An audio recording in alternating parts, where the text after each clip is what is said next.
Welcome to our Cybersecurity Awareness Campaign. This project is presented by DMACC Honors students in partnership with the Urbandale Public Library. Today, we'll share simple and effective ways to protect yourself online. We are a team of students in the DMACC Honors program, and part of our learning experience involves creating a community service project. For this project, we partnered with the Urbandale Public Library to focus on a topic that affects everyone: cybersecurity. Our goal is to make cybersecurity easier to understand and less intimidating. Many people believe that online safety requires advanced technical skills, but that is not the case. In reality, staying safe is often about developing small, everyday habits that anyone can use. In this presentation, we will focus on practical steps you can apply in your daily life. These include learning how to spot suspicious emails, how to create stronger passwords, how to protect yourself on public Wi-Fi, and how to use social media more safely. Each step is designed to be clear, actionable, and useful right away. This campaign is not about overwhelming you with technical details. It is about building confidence and awareness. By the end, you will see that cybersecurity is less about technology and more about the choices we make online. Together, we will explore simple habits that protect personal information, reduce risks, and keep you and your family safe. Thank you for joining us as we begin this important conversation. Let's start by looking at why cybersecurity matters for all of us. Cybersecurity matters because the threats we face online are real, common, and growing every year. Scams, fraud, and identity theft no longer affect only large companies or government agencies. They affect individuals and families in every community. Consider the risks. Criminals use scams to trick people into giving up their personal information or money. They use fraud to make unauthorized purchases or to take over accounts. Identity theft can damage credit scores, drain bank accounts, and take months or even years to repair. These are not rare events. Millions of people in the United States are affected by cybercrime each year, and the financial losses add up to billions of dollars. But the impact goes beyond money. Victims often describe feeling stressed, embarrassed, or even fearful of using technology after an incident. This loss of trust in technology can make people hesitant to do things that are now part of everyday life, such as online banking, shopping, or using healthcare portals. The good news is that good online habits make a difference. By using strong passwords, watching for phishing attempts, and keeping devices updated, you create real protection for your money, your privacy, and your family. Safe habits give you more than security. They give you confidence. Instead of worrying about what might go wrong, you can use technology with greater peace of mind. Cybersecurity is not about eliminating every risk, but about reducing risks through awareness and action. The small choices you make each day can protect not only your information, but also the people who depend on you. The internet has become part of nearly every aspect of daily life. We use it to manage our money through online banking, to shop for groceries and household items, to connect with family and friends on social media, and to help children with school assignments. Many people also use online portals for healthcare, whether to view test results, refill prescriptions, or schedule appointments. These tools are convenient, but every time we go online, we are sharing information. That information can include names, addresses, credit card numbers, medical details, or even personal conversations. Criminals target this information because it is valuable and can be used for scams, fraud, or identity theft. The risks do not mean we should avoid technology.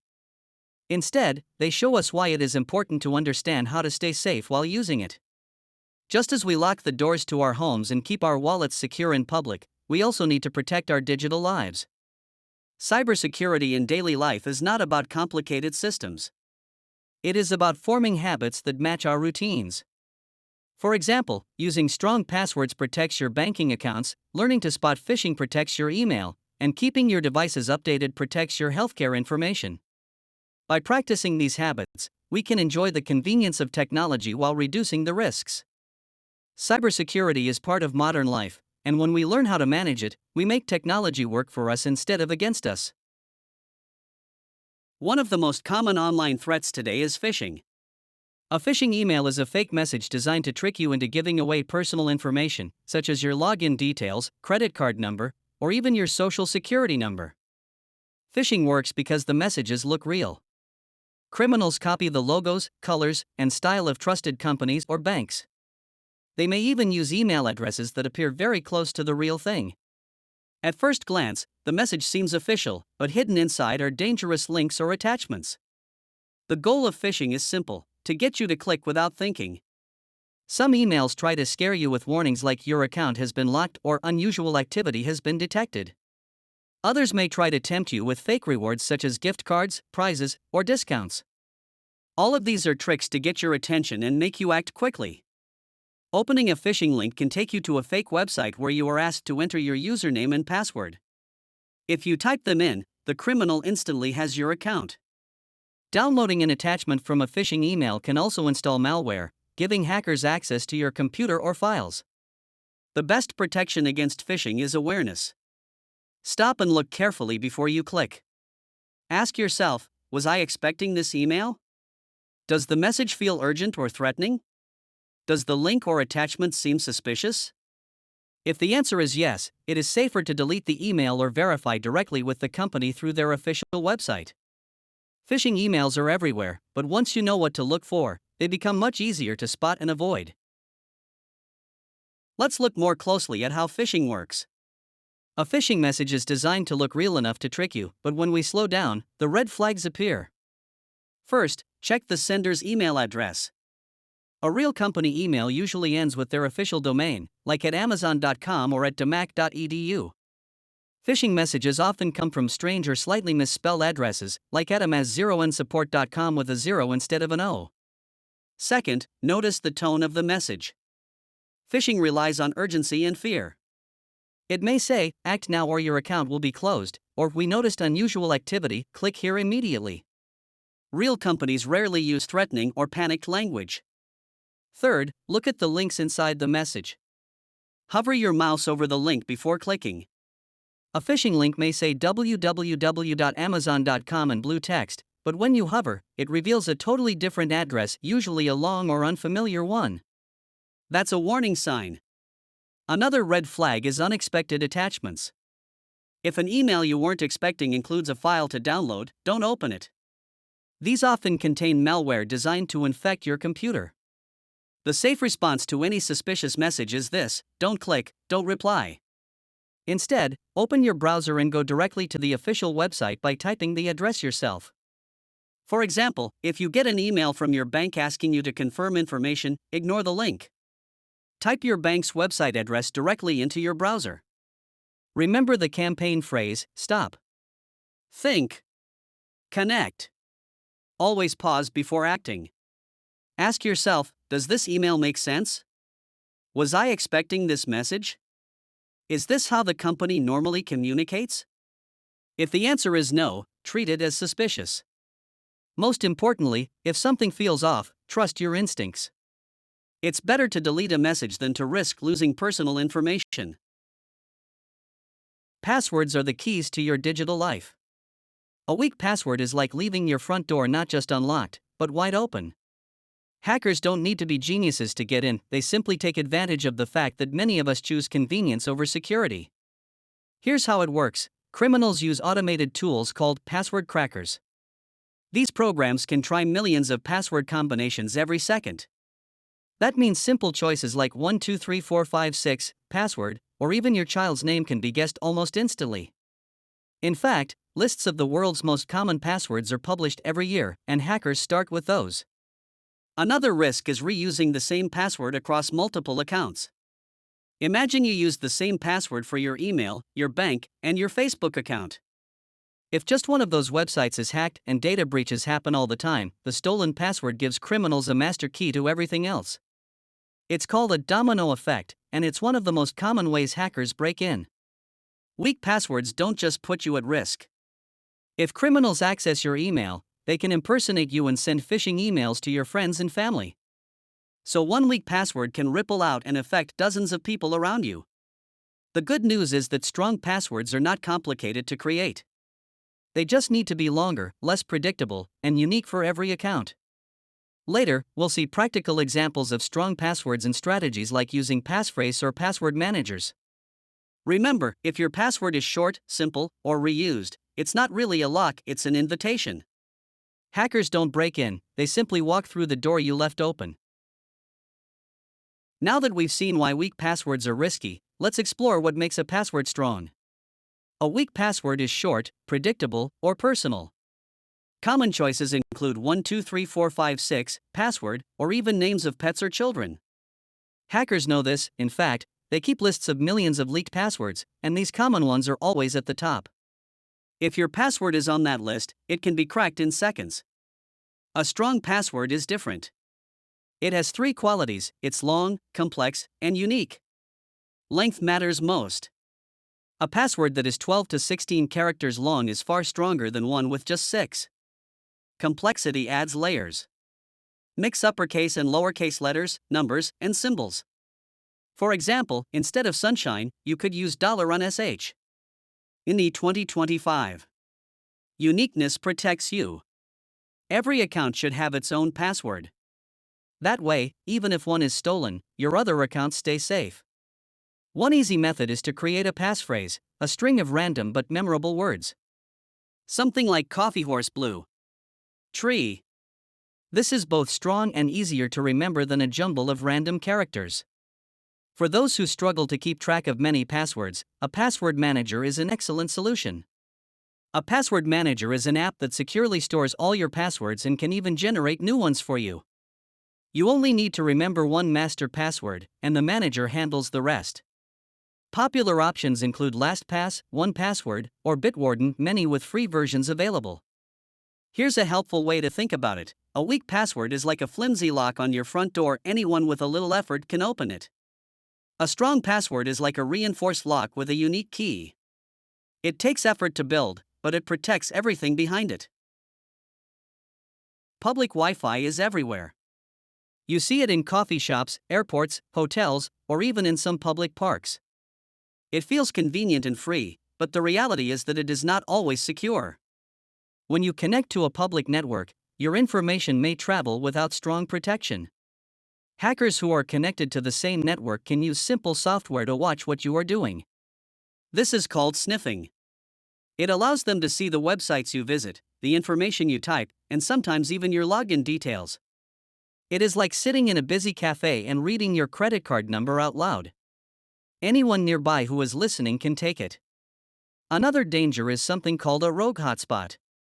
A criminal can set up a fake Wi-Fi network with a name that looks safe, such as free airport Wi-Fi or coffee shop_guest. If you connect, all your traffic goes through their system first. They can record it and then pass it to the real internet. Most people never realize they were connected to a fake network. Here are some safer choices.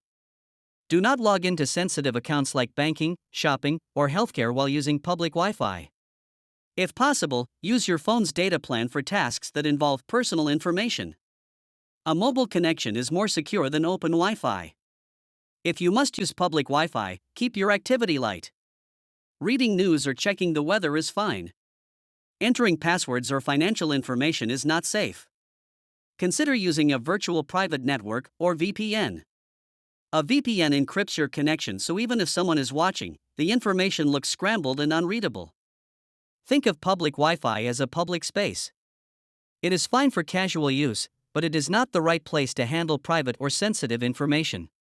Save those activities for a trusted and secure network at home. Safe browsing is about slowing down and paying attention to small details that make a big difference. Many risks online can be avoided if we develop a few simple habits. The first habit is to check for HTTPS at the start of a website's address. The S stands for secure. It means the connection between your device and the website is encrypted. Without that S, anyone watching could intercept what you send. For example, if you are on a shopping site that does not use HTTPS, do not enter payment information. Look for the lock symbol next to the web address before you trust the site.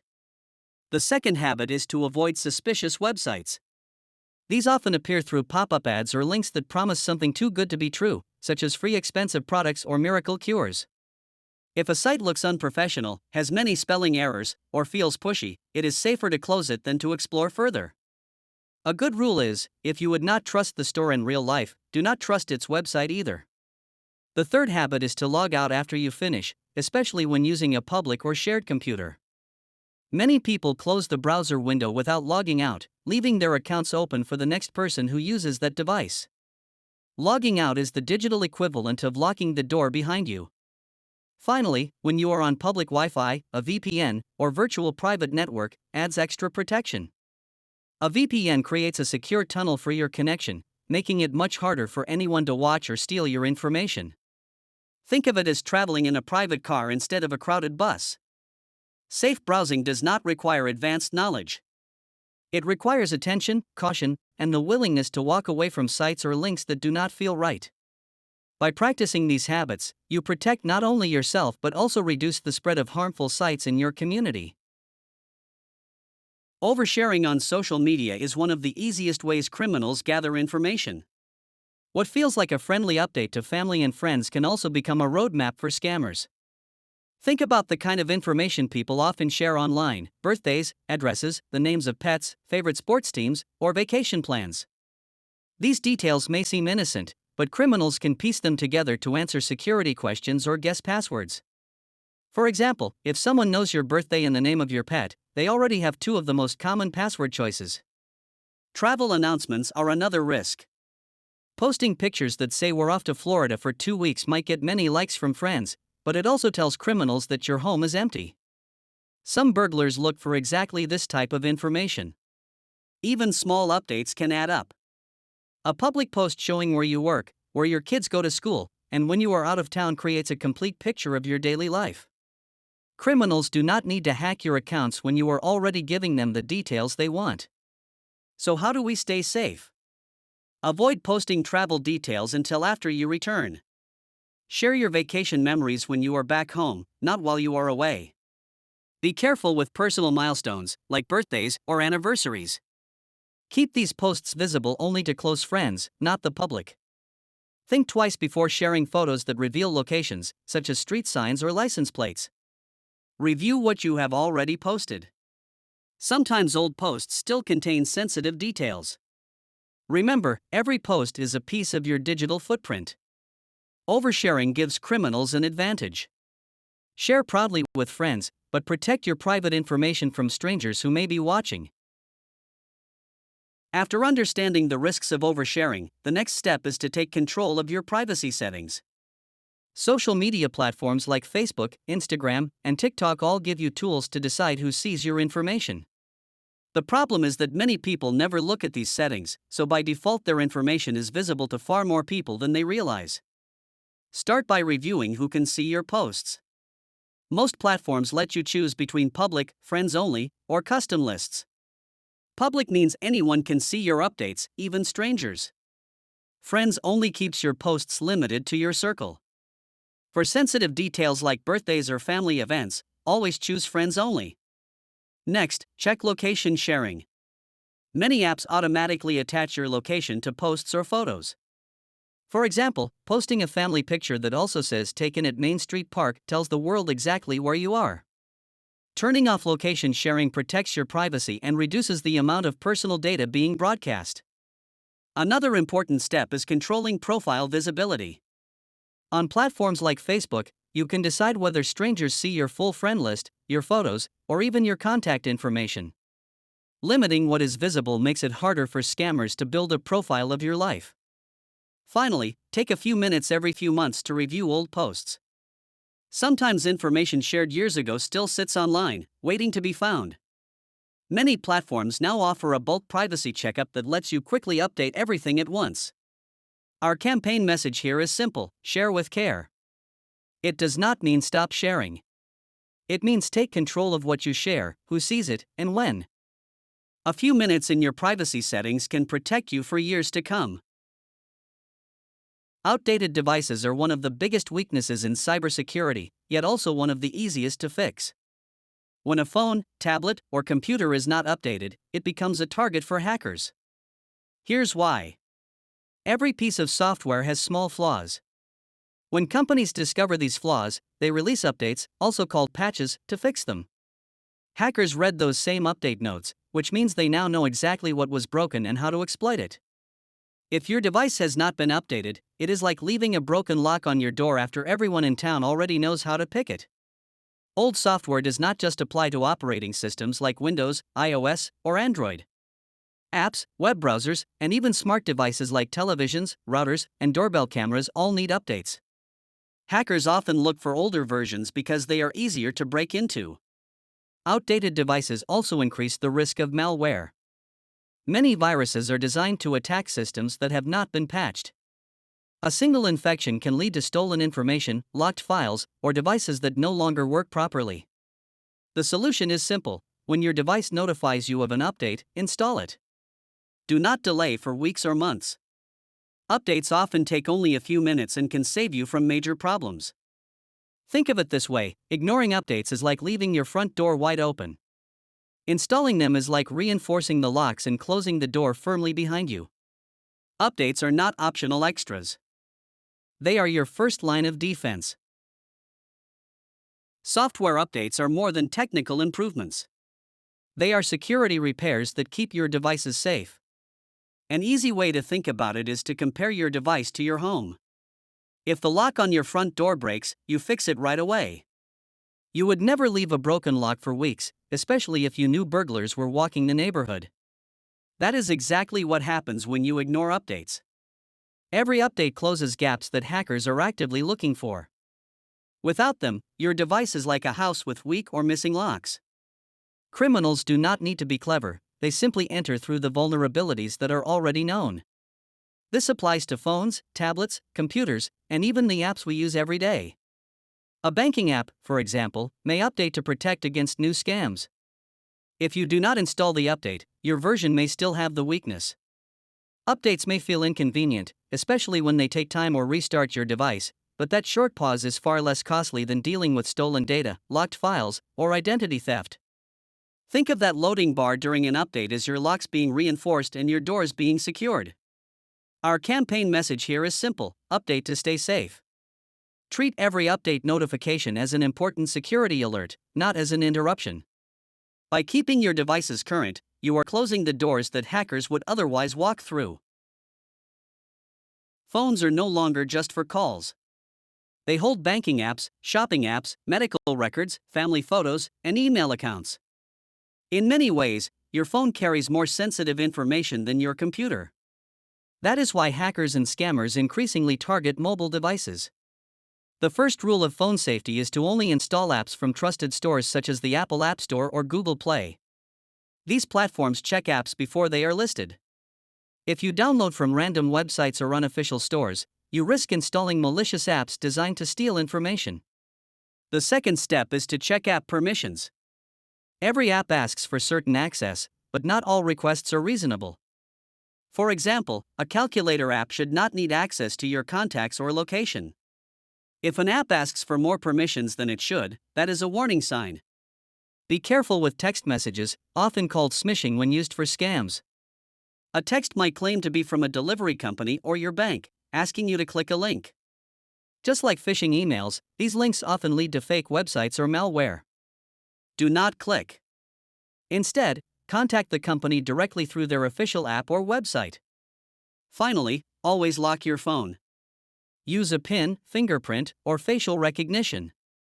An unlocked phone is an open book. If it is lost or stolen, anyone could access your information. A secure lock gives you time to protect your accounts even if the device falls into the wrong hands. Think of your phone as your personal wallet, filing cabinet, and safe all in one.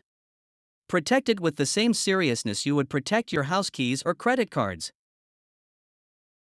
Computers remain essential for daily life. People use them for paying bills, filing taxes, working, and keeping in touch with family. Because of this, they are a prime target for cybercriminals. Protecting your computer is about building habits that keep it safe and reliable. The first step is to use antivirus or firewall software. These act like security guards for your computer. Antivirus scans files and blocks harmful programs, while a firewall monitors connections and blocks suspicious traffic. Many computers already include these tools, but it is important to make sure they are turned on and updated regularly. The second step is to back up important files. Think about what would happen if your computer suddenly failed or if ransomware locked your files.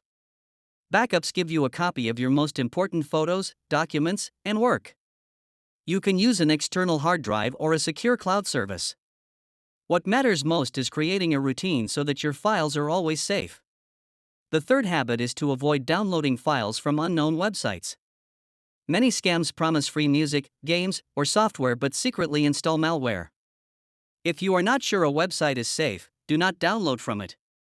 Only use trusted sources and official company websites. Finally, if you use a shared or public computer, always log out when you are finished. Closing the browser is not enough. Logging out makes sure that the next person cannot access your email, bank accounts, or other personal information. It is the digital version of locking the door behind you. When you combine these habits, you create a strong layer of protection. You do not need to be a computer expert. You only need to take small actions that keep your information safe and your computer ready to use. Cybersecurity is not only an individual responsibility. It works best when it becomes a family effort. Every person in a household uses technology in some way, and each one needs guidance to stay safe. Start with children. Kids are curious and quick to explore. Teach them the rule of never clicking on unknown links or downloading files without permission. Encourage them to ask an adult before sharing information online. A simple guideline such as "if you are not sure, ask first" can prevent many problems. Older family members also need support. Seniors are often targeted by scammers because criminals assume they are less familiar with technology. Take time to show them what a phishing email looks like or explain how to recognize suspicious phone calls and text messages. Even a short conversation can help them feel more confident and less vulnerable. Creating family rules is another effective step. Examples include using strong passwords, not sharing personal details with strangers online, and limiting screen time before bed. Rules provide structure and help everyone in the household understand the importance of digital safety. Finally, use handouts or printed reminders as teaching tools. Place a short list of safe browsing tips near the family computer or keep a card with emergency contacts in case of fraud. A visual reminder reinforces what has already been explained and keeps the information accessible to everyone. When families learn together, they protect not only themselves but also each other. Cybersecurity becomes a shared habit, just like locking the doors at night or wearing seatbelts in the car. We have covered a lot of information today, but the good news is that cybersecurity does not have to be complicated. If you remember only 5 habits, you will already be much safer online. The first habit is to use strong, unique passwords. Weak or reused passwords are one of the easiest ways for criminals to break in. Strong passwords are longer, include different characters, and are unique for every account. Using a password manager can make this simple. The second habit is to turn on two-factor authentication whenever it is available. This adds a second step to logging in, such as a code sent to your phone or an app confirmation. Even if someone steals your password, they cannot get in without that second step. The third habit is to watch for phishing. Criminals use fake emails and texts to trick you into clicking links or sharing information. Always check the sender's address, look for urgent or threatening language, and avoid clicking on unexpected links. If you are not sure, go directly to the company's website by typing the address yourself. The fourth habit is to protect personal information. Do not overshare on social media. Limit what strangers can see on your profiles. Think carefully before posting birthdays, addresses, or travel plans. Remember that once something is online, it is often permanent. The fifth habit is to keep your devices updated. Updates close the gaps that hackers use. Install them promptly on your phone, your computer, and your apps. Treat update reminders as important security alerts. These 5 steps are simple but powerful. They are not about becoming a technology expert. They are about forming small, consistent habits. Just like washing your hands prevents illness, practicing these habits prevents many online problems. Small actions make a big difference. Cybersecurity can feel overwhelming at times, but you are not expected to handle it alone. There are many trusted resources available that provide free tools, guidance, and alerts to keep you informed and protected. The first resource is right here at the Urbandale Public Library. The library is more than a place for books. It is a community hub where you can find digital literacy workshops, staff who can help answer technology questions, and even access to safe internet and learning materials. If you have questions or want more guidance after today, the library is an excellent place to start. Another resource is the Department of Homeland Security and the Cybersecurity and Infrastructure Security Agency, also known as CISA. They publish free alerts about current online threats and provide step-by-step guidance for individuals, families, and small businesses. Signing up for their alerts is like having a weather forecast for the digital world. You can see what storms are coming and prepare before they affect you. The Federal Trade Commission, or FTC, also provides consumer protection resources. Their website offers advice on how to spot scams, report fraud, and recover if you become a victim. They also share current warnings about trending scams so you know what to watch for. Finally, remember that cybersecurity works best when it is shared. Talk to your family, friends, and neighbors about what you learned today. Share the handouts, point them toward these resources, and encourage them to practice the same habits. The more people in our community who are aware, the harder it becomes for criminals to succeed. You are not alone in staying safe online. Support is available, and by using these resources you strengthen not only yourself but also the people around you. Cybersecurity is not just the job of experts or government agencies. It is something that affects every one of us in our daily lives. Each time we send an email, shop online, or connect with friends on social media, we create opportunities to be either safe or at risk. The message we want to leave you with is simple: cybersecurity is everyone's responsibility. It does not require technical expertise. It requires habits. Strong passwords, caution with emails and texts, awareness on social media, and keeping devices updated. These are small actions, but together they create a shield that protects your digital life. By practicing safe habits, you are protecting more than yourself. You are also protecting your family, because children and seniors often look to others for guidance. You are protecting your friends and neighbors, because when one person is more secure, it reduces the chances of scams spreading in the community. And you are strengthening the larger network of safety that keeps us all connected. We thank you for taking the time to learn with us today. Your presence and attention show that you care about your own security and about the safety of your community. We also extend our gratitude to the Urbandale Public Library for supporting this project and providing a space where learning and community protection can come together. As you leave, remember that you are not alone. Resources are available, your community is here, and your habits matter. Cybersecurity begins with awareness, but it grows with action. Together, we can create a safer digital environment for everyone. This project was created by our student team, Emily Godnai, Joie Lance, Faraz Rashidzai, and myself, Marcio de Paulaway. We would like to sincerely thank our Professor Sveta Miller, for her guidance and support throughout this project. Her direction helped us stay aligned with the goals of the honors program while making sure our work had real value for the community. We also extend our gratitude to our community partner, Stacy Stanton from the Urbandale Public Library. Her encouragement, time, and collaboration allowed us to bring this project into the community and make it more impactful. Finally, we thank you, the audience, for joining us. Whether you are attending in person at the library or watching this recording, your willingness to learn about cybersecurity strengthens not only your personal safety but also the safety of our entire community. On behalf of our team, thank you.